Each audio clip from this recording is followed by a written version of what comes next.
Hello and welcome our beloved viewers to RTD's News English edition. As usual, we begin this news with the major and top headlines. Young people combine spirituality and sport in neighborhoods, Ramadan 2026.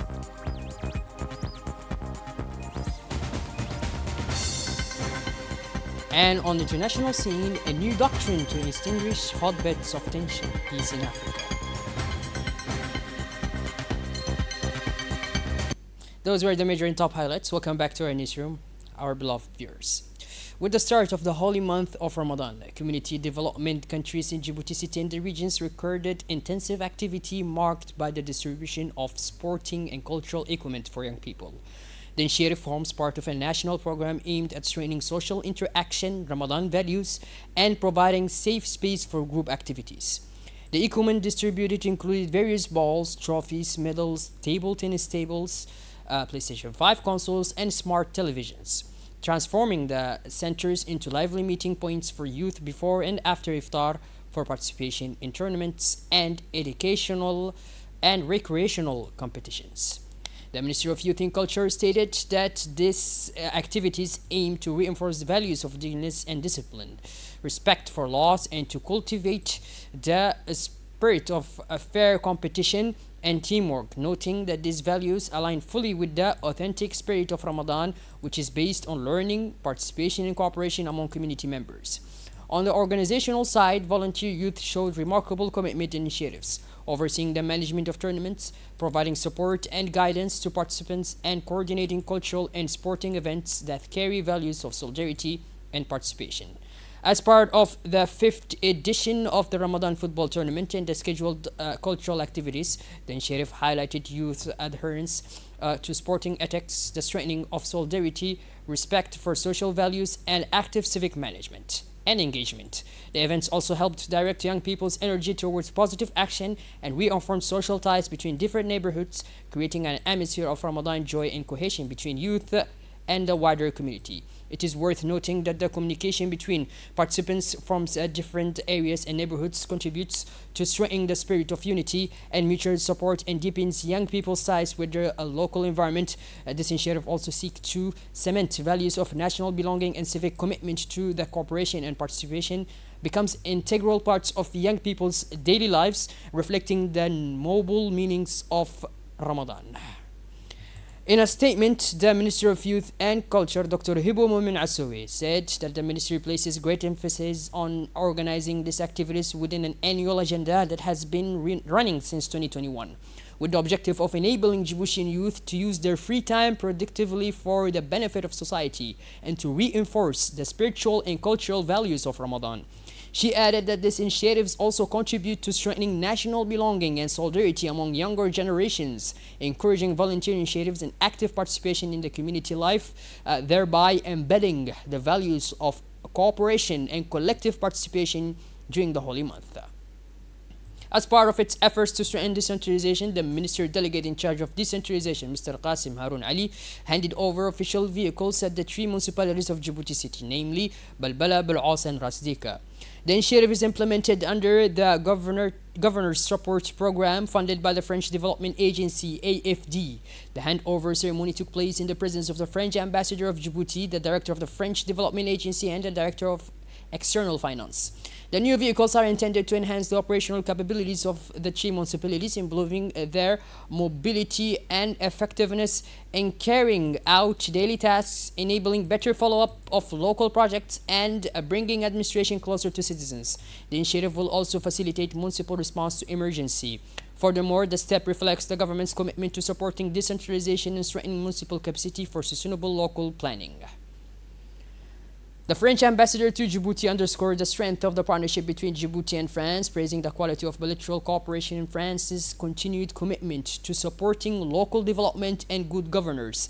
He commended the vital role played by joint development programs in strengthening local capacity and empowering municipalities, saying such initiatives directly improve services to citizens and enhance civil society participation in decision-making, supporting sustainable development goals and reinforcing the foundations of effective local administration. For his part, the Minister Delegate Mr. Qasim Harun Ali described the initiative as an important milestone in the decentralization process. He explained that it helps reinforce municipal logistical resources, strengthen their operational autonomy, and consolidate decentralization in a way that serves citizens reasonably.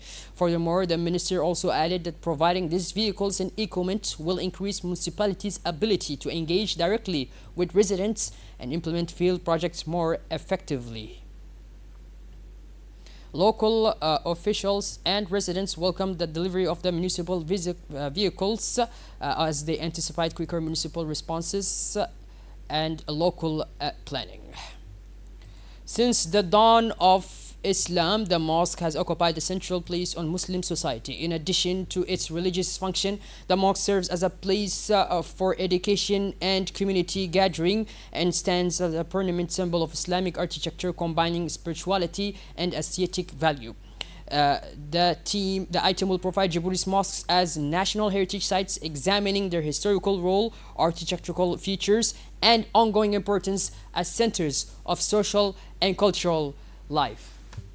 Religious faction, but have also established themselves as European and aesthetic landmarks. This transformation is taking place within the context of European expansion and population growth, particularly in the capital. The new projects are characterized by more prominent minority, expanded priority space, and the integration of understated decorative elements spirited by Islamic modern design campaign. The authenticity of Islamic style with a contemporary construction technique, paying particular attention to the harmony of volume, the quality of materials and lighting and ventilation. Some recent mosques have thus become landmarks recognizable by their minarets and refined ornamentation while maintaining a strong local identity. They contribute to strengthening the presence of religious heritage. They also remain space for teaching the Quran, disseminating religious knowledge, and for social activities.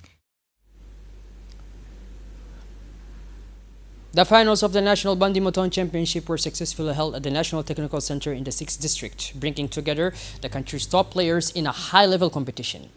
After several days of intense and exciting matches, the finalists delivered an exceptional display of technical skill, strong commitment, and exemplary sportsmanship. The packed stands followed rapid rallies, powerful smashes, and disciplined defensive play.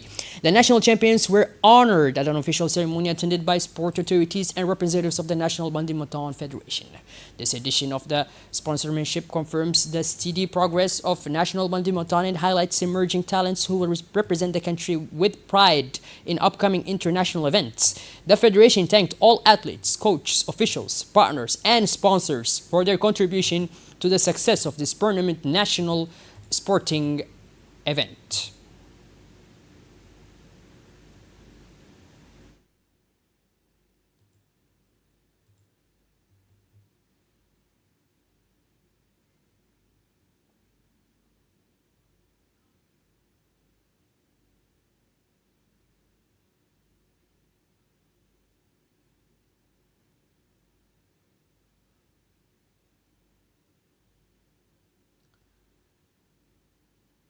Shifting gears towards the regional scene, on the occasion of Ramadan, Somali President Mr. Hassan Sheikh Mohamud announced a renewed general and amnesty for Somali youth who strayed and joined extremist groups, on condition that they renounce the extremist ideology that has led to the killing of citizens in their country.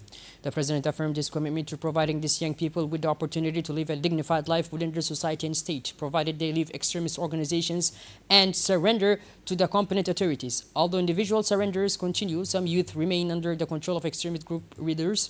The appeal is presented as an opportunity for a return to normal life within the community.